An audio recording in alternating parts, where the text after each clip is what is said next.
The angle of your voice. Most folks only listen to what you say. Fewer still hear how you say it. And almost nobody alive is trained to catch the angle of your voice. But some do.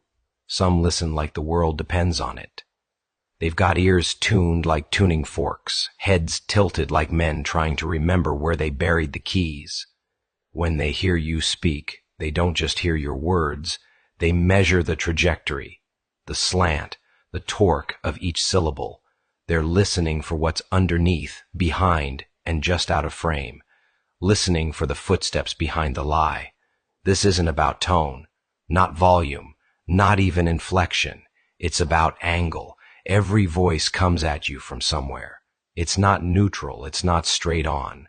A voice might hit from above, like a lecture, or from below, like a plea. It might come in sideways, like a knife, or curl around you like smoke, soft and conspiratorial. Some voices arrive like wind through a cracked door, barely there, but unmistakably felt. The angle is what betrays the intent, not the content, not the facts, not even the affect, but the angle. The voice is a kind of geometry, and the angle is everything. We were taught, or led to believe, that language is mostly about content, that words are vessels. You fill them with meaning, you send them down the stream. The other person pulls them from the water and opens them up, and there it is, your meaning, preserved like jam in a jar. But that's not how it works. Words are arrows. Every arrow has an angle of approach. Every arrow is fired from somewhere real. Miss the angle, and you miss the entire thing. There was a time when arguing was a way of life.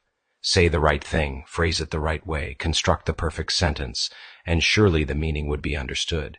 Surely the fight could be won.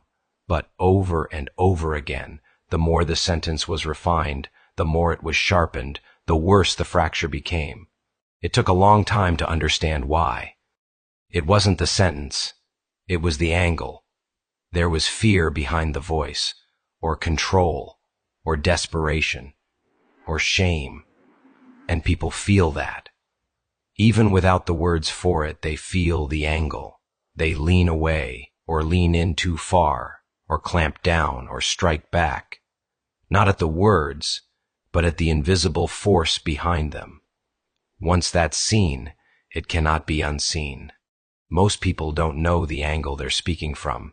They believe they're being clear or honest or calm, when in truth, they're speaking from an unresolved wound.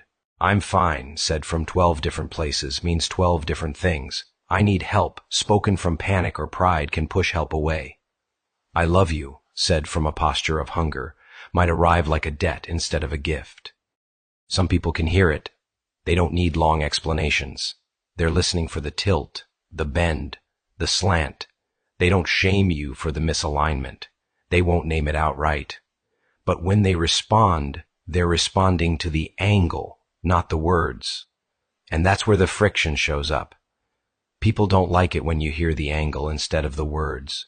They feel violated, misunderstood, because they haven't yet admitted the angle to themselves. It's easier to be wrong about your words than to be seen clearly in your posture.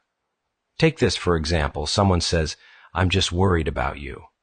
5 simple words, sounds like care, but the angle might be control, might be fear, might be a veiled accusation. What they're really saying might be, I need to manage you so I don't have to feel my own panic.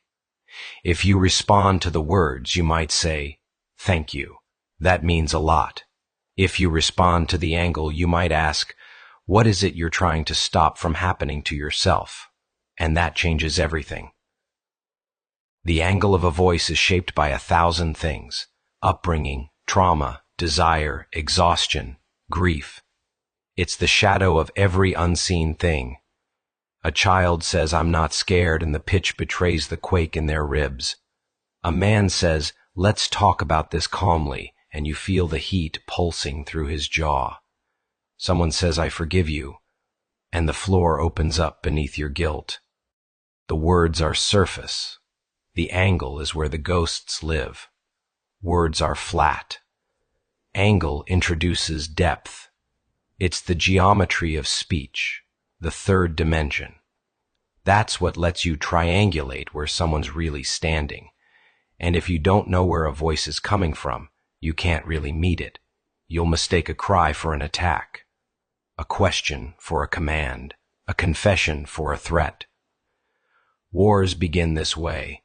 The little ones, the family ones, the marriages that die quietly, the friendships that burn in slow silence, the cold wars, the long winters, they all begin when we answer to the words and miss the angle. There are those who can diagnose a misalignment just from the breath coming out the back of someone's words. They hear the stutter in your spiritual exhaust, the rasp of an unspoken confession, the skipped beat in your wanting. They hear how your voice bends around the truth you won't say. So what now? Now, try to be honest, not just in the words, but in the posture, in the source, in the angle. The angle of a voice doesn't lie, not for long. You can say the perfect sentence and still cause harm if the angle is poisoned. You can speak awkwardly and still bless someone if your angle is true. Ask yourself, where are you speaking from? Not just what do you believe, not just what do you think, but what are you leaning on? What are you leaning from? Fear, pride, shame, grief? Can you change the angle before you speak? Sometimes yes, sometimes no. But know this, silence has an angle too. Some silences hold, some silences cut. Some say, I'm here. Some say, you're alone.